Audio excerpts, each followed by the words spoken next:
বলুন আপনার নাম। আমার নাম উজ্জ্বল স্যার। উজ্জ্বল কি? উজ্জ্বল আমার নাম। আপনার নাম আর টাইটেলটা বলুন। উজ্জ্বল দাস খান গোমস। দাস খান গোমস। আমি ঠিক ব্যাপারটা বুঝলাম না, একটু খুলে বলুন। আসলে স্যার আমার মায়ের স্যার দুটো বিয়ে। ও, দাঁড়ান দাঁড়ান দাঁড়ান দাঁড়ান, দুটো বিয়ে হোক না, একটা ছেলের দুটো বাবা হতে পারে, কিন্তু একটা ছেলের দুটো মা হতে পারে না। না স্যার, আমার মায়ের টাইটেল হলো দাস, আর আমার যে আসল বাবা তার নাম ছিল আব্দুল খান। তো তিনি মারা যান, সেই কারণেই আমার মায়ের টাইটেল, তারপরে আমার বাবার টাইটেল। আর গোমসটা? গোমসটা স্যার মা এখন যাকে বিয়ে করেছে তার টাইটেল, কিন্তু মা বাবাকে খুব ভালোবাসতো স্যার। বুঝলাম। তো বলুন, আপনি কতদূর পড়াশোনা করেছেন? আমি স্যার ক্লাস 9। ক্লাস 9? হ্যাঁ, ক্লাস 9 ফেল। তাও আবার ফেল? কোন স্কুল থেকে পড়াশোনা করেছেন? ওই তো পোঁদনগর উচ্চ মাধ্যমিক বিদ্যালয়। কি নগর? পোঁদনগর স্যার, নাম শোনেননি? না, স্বপ্নেও শুনিনি। কোথায় এই স্কুলটা? এটা তো স্যার আমাদের পাড়ার মধ্যেই আছে। উফ, জায়গাটার নামটা বলুন না।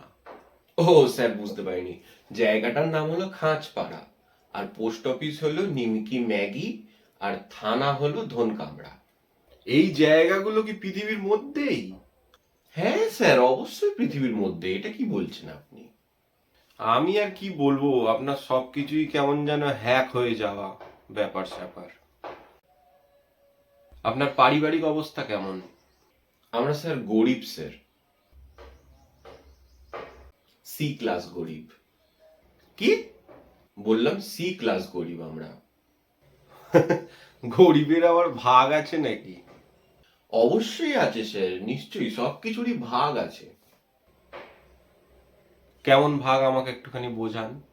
দেখুন স্যার, আপনি যদি ভালোভাবে খেয়াল করেন তাহলে দেখবেন মানুষের খরচা প্রতি 20 বছর অন্তর অন্তর 100% করে বেড়েছে, 100% করে।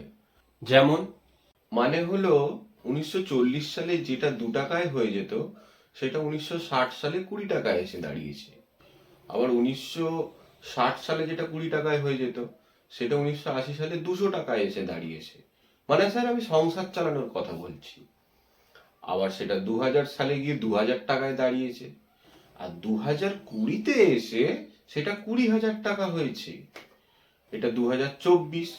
এই বছরে যদি কেউ 30,000 টাকা কামায়, তাহলে তার সংসার ভালোভাবে চলে যাবে। তাহলে?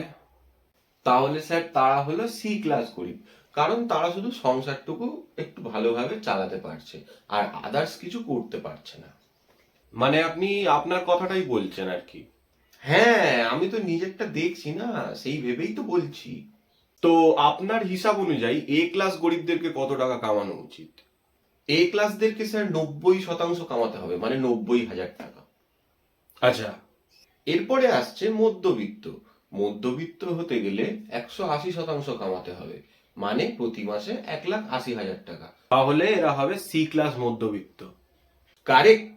আর যদি কেউ 3,30,000 কামায়, তাহলে সে হবে এ ক্লাসের মধ্যবিত্ত। তাহলে বড় লোকের মার্জিনটা একটু বোঝান। বড় লোকের মার্জিন স্যার 4 লাখ থেকে শুরু হচ্ছে। C class 4 lakh, B class 6 lakh, আর এ ক্লাসের 12 লাখ কামাতে হবে। আপনি মাইনে কত নেবেন? হ্যাঁ, মানে স্যার আমি পাস করে গেছি। কিন্তু স্যার কাজটা কি করতে হবে আমাকে? হ্যাঁ উজ্জ্বল, ভালো প্রশ্ন করেছ। দেখো, রাস্তায় যারা সাইকেল নিয়ে বাজার হাট করছে, দেখবে তুমি যে তারা যেন সাইকেল রাখলো, লক করতে ভুলে গেল। তো তোমাকে সেই সাইকেলটা আমার কাছে নিয়ে চলে আসতে হবে। সে কি, এটাকে তো চুরি বলে। হ্যাঁ, না না, এইটাই কাজ। শালা।